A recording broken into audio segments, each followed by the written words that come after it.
Muy buenas tardes a todos, bienvenidos a nuestro Bunkasai virtual y continuando con nuestro ciclo de presentaciones sobre cultura japonesa. En esta oportunidad tenemos la presentación del intermedio 1 que nos van a contar un poco sobre los samuráis, quiénes eran estos personajes de la historia japonesa, y también los kamon, o también conocidos como emblemas familiares, símbolos familiares, y cuál era la importancia en la historia japonesa. Espero que sea de su disfrute. Adelante. Konnichiwa, watashi no namae wa Laura Farfán desu. Watashi wa Rocío Verdejo desu. Watashi wa Cristian Farfán desu. Watashi wa Cintia Pedrosa desu. Watashi wa José Rosas desu. Watashi wa Paula García desu. Watashi wa Nicolás Kumike desu. Yoroshiku onegaishimasu. El día de hoy vamos a hablar de un tema muy interesante: kamon. ¿Y qué relación tenían con los samuráis? Pero, ¿qué es un kamon? Un kamon es una insignia que las familias usaban y utilizan hasta el día de hoy como una forma de identificación. Es un concepto muy característico de Japón y lo que hacen es representar el origen de una persona, su familia y dónde viven. Podríamos compararlo con un emblema familiar. En cuanto a su diseño, los kamon tenían un diseño simple, pero eso sí, el nivel estético era muy elegante y súper atrayente. Así como en la heráldica de Occidente, por ejemplo, donde cada familia tenía su emblema o escudo, por así llamarlo, que representaba a su linaje, los japoneses actualmente tienen al kamon. Sus orígenes surgen desde el periodo Nara, donde las personas empezaron a dibujar patrones en sus bienes, pero estos solo eran utilizados para decoración. El origen del kamon como tal fue en el periodo Heian, en donde el kuge comenzó a usarlo en las carretas de bueyes para poder identificarlas. Pero después el símbolo fue utilizado en diversas pertenencias y así continuó hasta el punto en el que el kamon apareció en las banderas y estandartes que llevaban los caballos de los samuráis al combatir en grandes masas, ya que los emblemas servían para distinguir a ambos bandos. En el periodo Edo, cuando el mundo se volvió más pacífico, el kamon perdió su sentido práctico durante la guerra y se convirtió en un símbolo popular para la población local. Después de la restauración Meiji, el sistema de clase colapsó. Todos eran iguales y las líneas familiares se hicieron más frecuentes. Sin embargo, con la introducción de la cultura occidental, la cultura tradicional japonesa se vio afectada. Después de la Segunda Guerra Mundial, el kamon fue rechazado por la sociedad debido al feudalismo. Con el paso del tiempo, las variedades de insignias han crecido de simples a complejas, reflejando plenamente la psicología cultural y la conciencia estética de los japoneses en distintos periodos. Hoy en día, todo ciudadano japonés puede encontrar su propio kamon, ya sea por herencia familiar o por el territorio en el que nació. El kamon se considera como uno de los símbolos más característicos del país, tanto a nivel nacional como a nivel internacional. El diseño es generalmente circular, en donde pueden representarse plantas, flores, animales y objetos. También pueden encontrarse en sus diseños figuras geométricas, símbolos religiosos y kanjis. Los diseños fueron variando según las distintas épocas históricas. El período Heian se caracterizó en que el poder, que si bien residía en el emperador, era ejercido por la nobleza. Al principio, los kamon eran utilizados para marcar pertenencias y como ornamentación de ellas. Por ello su diseño era principalmente representando flores y plantas, con detalles más o menos complejos. En la imagen podemos ver un carromato que era símbolo de poder económico, ornamentado con kamon. Luego su uso fue adaptándose de manera más personal como distintivo familiar. Posteriormente, durante el período Kamakura, que se caracterizó por ser la primera era de gobierno militar, la autoridad era llevada a cabo por los samuráis, y de ellos destacaba el shogun. Es a raíz de esto que muchos de los comandantes militares comenzaron a utilizarlos. A diferencia de los utilizados por la nobleza, los kamon militares eran más simples en cuanto a diseño, lo que facilitaba ser colocados en banderas, cascos y armaduras, y poder ser diferenciados a distancia. Durante los periodos de guerra, muchos kamon eran creados. Posteriormente, en épocas de paz, periodos Edo y más tarde el periodo Meiji, donde termina el gobierno militar samurái, el uso del kamon se extendió a la gente común. Estos, a diferencia de la clase noble y samurái, no tenían apellido, por lo que el kamon se extendió como marca de la casa en lugar de ellos. Y cuando se permitió el uso de apellidos, los kamon se extendieron aún más, y los diseños asimismo también se diversificaron. El origen del sistema heráldico europeo proviene de la más primitiva distinción de batalla. Es de suponer que los japoneses tan experimentados en esto también disfrutarán de algún sistema de diferenciación. El mon y el escudo de armas comparten un contexto histórico parecido. En los dos casos, los historiadores implican que surgieron alrededor del siglo XII y XIII.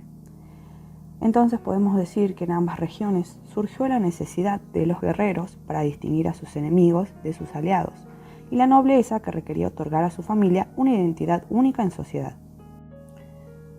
Podemos encontrar ciertas diferencias entre ambas heráldicas, y radican en que en las japonesas un mon puede ramificarse entre diversas variaciones de un diseño en particular. Sucedía cuando familias o clanes se unificaban.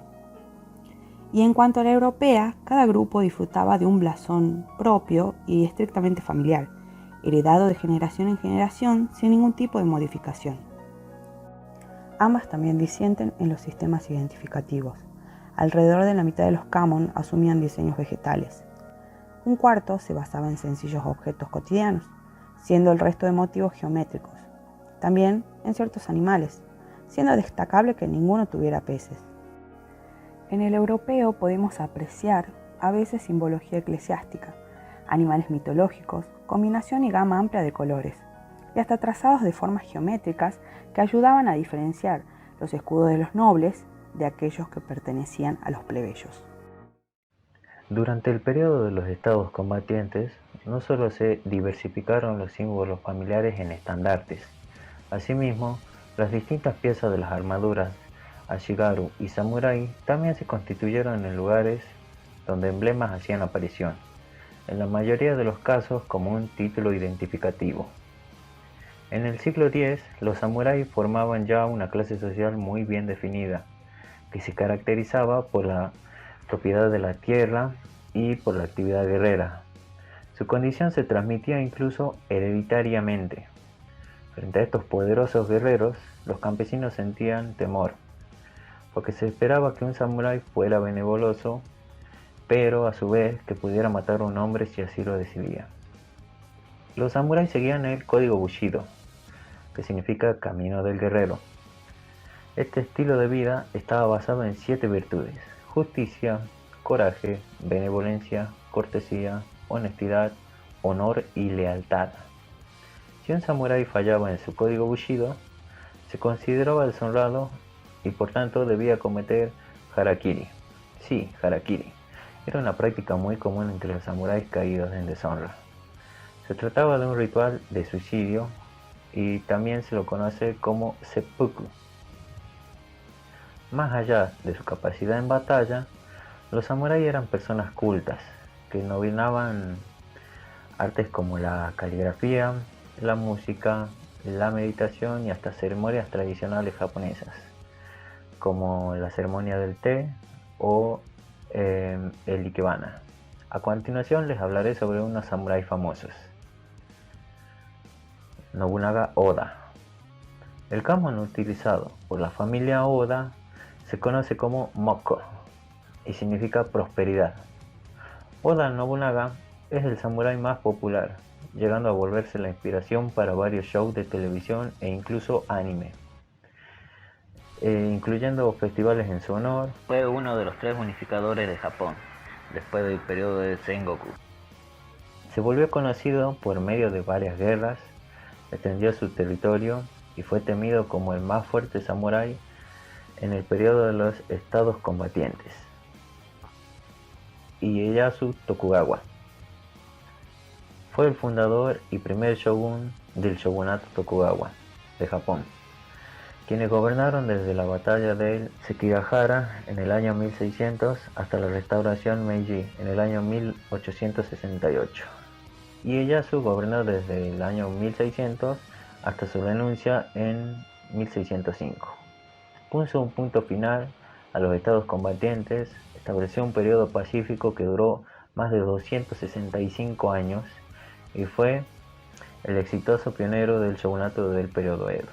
El kamo-nutsu utilizado por la familia Tokugawa es conocido como Aoi, significando la auspicia equidad entre el clan familiar y el último shogunato. Si bien indefectiblemente el mon responde a una de las necesidades militares, es cierto que podemos encontrar casos de señas de identidad distintivas en etapas anteriores al conflicto Genpei entre 1180 y 1185 y los tres shogunatos. Ya en el periodo Heian-kyo, la cúpula administrativa y cultural se enseñoreaba adoptando comportamientos y costumbres privativos de su casta. En esta época aún no se guerreaba, pero en una sociedad donde el color de la vestimenta o el número de pliegues en un abanico podrían constituir elementos de distinción, es de suponer que el poder del símbolo fuera mucho más allá de la mera suntuosidad. El rasgo diferencial cumplía la función de definir el currículum del individuo, situándolo en uno de los múltiples estratos sociales, capacitándole para lo que puede o no hacer, quizás también obligándole a doblegarse ante tal o cual personaje. Se dice que existen más de 2.500 tipos de kamon, los cuales fueron creados para identificar los hogares de las personas comunes. Los patrones más utilizados fueron plantas, particularmente paulonia, hiedra, alboricoque, glicinas y crisantemos. A diferencia de Europa, donde solo los aristócratas podían usar emblemas, todos podían usar el kamon en Japón. El kamon fue utilizado de varias formas. Por ejemplo, fueron colocados en objetos cotidianos, como en kimonos y muebles, vajillas y paraguas, así como también en el kawara o tejas de arcilla de las casas japonesas.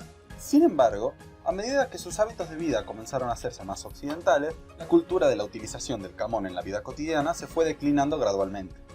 En tiempos modernos, estos son utilizados principalmente en ocasiones ceremoniales, entre otras, como adornos para ropa formal de boda y lápidas. Pero también están presentes en muchos objetos cotidianos, ya sea por lo visual de sus diseños como por su esencia principal: dar identidad, caracterizar o ser el símbolo de una entidad. El interés por utilizar símbolos sencillos que denotan visualmente las características o la calidad de una determinada marca también viene de otros lugares. Se han hallado piezas de cerámica en civilizaciones tan dispares como lo son la China, la Azteca o el Imperio Romano, con marcas que hacen referencia con símbolos básicos a sus fabricantes. No olvidemos las marcas de canteros, símbolos que estos profesionales constructores graban en sus edificios y que han llegado hasta nuestros días. Con estas marcas, los distintos gremios de canteros indican su origen, el tipo de ruta en el que trabajan o su grado de experiencia. En Occidente, el prestigio de un escudo procede directamente de la familia que simboliza. De hecho, las insignias de los personajes evolucionan según lo hace su estirpe, y bien podríamos decir que un blasón europeo es la fotografía de algún individuo o linaje en un momento preciso de la historia. Este continuo reciclamiento visual se convierte en un lenguaje muerto en gran medida cuando las familias a las que los emblemas representan dejan de ser significativas para una sociedad. Por el contrario, la permeabilidad del mon le ha servido para adaptarse continuamente a las cambiantes coyunturas del Japón. Estos signos apenas cambian con el paso de las generaciones. Esto hace que, salvo excepciones muy concretas, el mon no logre su prestigio en función del clan que representa, sino que diversos elementos folclóricos actúan para que el símbolo alcance por sí mismo un valor intrínseco.